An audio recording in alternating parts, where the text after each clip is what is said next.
Hi, my name is Talani Person, and I hope all is well with you.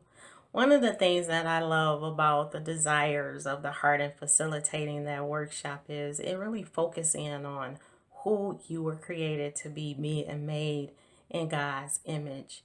That every person on this earth has a piece of God in his image and likeness. And what causes one to really experience the fullness of who God created them to be? It really comes from the desires of your heart. Psalms 145:16 says that God opened his hands and he fulfills the desire of every creature. Now, when you think of the hand of God, that represents him being the source for you to be the person that you were created to be, meaning that he validates you and he gives you everything you need. You have everything you need to be the person you were created to be. But the interesting thing about that is that the hand of God has to open. And what caused that hand to close? Adam and Eve, when they ate from the tree of knowledge and good and evil. Prior to that, Adam operated in the fullness of who God created him to be, meaning that he was so close to God that when God told him to do something, he immediately had the knowledge, the understanding to just put it in practice and do it. For example, he told Adam, name, he said, name the animal. And Adam immediately named the animal. He didn't teach him. Adam didn't know anything about the animals, but he immediately named them. Why? Because he was connected to the source for him to use his mind and just live out God's plans for his life. But then when they partook of the tree of knowledge and good and evil, it separated them from God. But most importantly, I want to focus in on is what happened when they did that. It weakened their consciousness, their awareness of who they were in God. And God said, you know what? They cannot be in the garden anymore. And because of this, mankind, when they produce a life without me, it will be connected to sorrow. And that's what happened.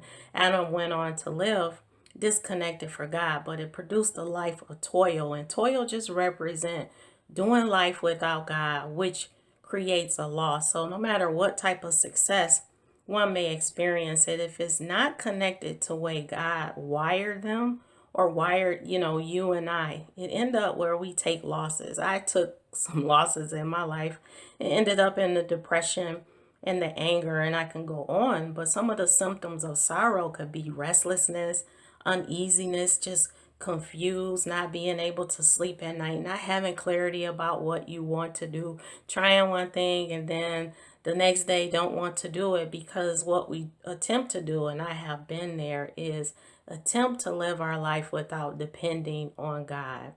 And so, how do we get back to that, to live the desires of our heart and to discover them? That is to rest in God. One of the things about Jesus' ministry and that I love, that I am so grateful for, is that he bore our sorrow, meaning that that's something that we don't have to carry. That means that he purged you and I, our conscience, from dead works, meaning that when we connect to God, we're able to produce that life that was originated in the garden, that Garden of Eden. And that is so powerful what Jesus did for us, that he loved us so much to do that. And so with that being said, what does that mean for you to move forward with God, to be able to experience your life in the fullness who he created you to be? First, you have to ask yourself, am I living in the higher awareness of who God created me to be and what I know of him so far? With that comes resting in him. And resting just basically means ceasing from doing things your own way. Stop doing things your own way, but resting in God. And one of the the 4 parts to resting in God is, number one, believing his word, believing it for what it is, that it is connected to you and that by faith you live it out in your life. Number two is valuing the message, valuing when life principles or things that people may share when it comes to explaining God's truth? Do you really put it for as a premium, or do you just shun it away and just say, well, whatever, I can do it myself? Because that is part of being teachable. That was one of the things that Jesus was. He was very teachable when he walked in the earth, and God expects for us to be the same way. And the third part is when it comes to God's thoughts. Are you thinking the same thoughts as God's thoughts? And then the fourth part is putting it into practice, walking it out in your daily living, allowing your ways to be God's ways as well. I mean, excuse me, allowing God's ways to be your way. So I encourage you to focus on those four areas when it comes to resting in God. And remember to continue to own your truth and live your vision. Blessings.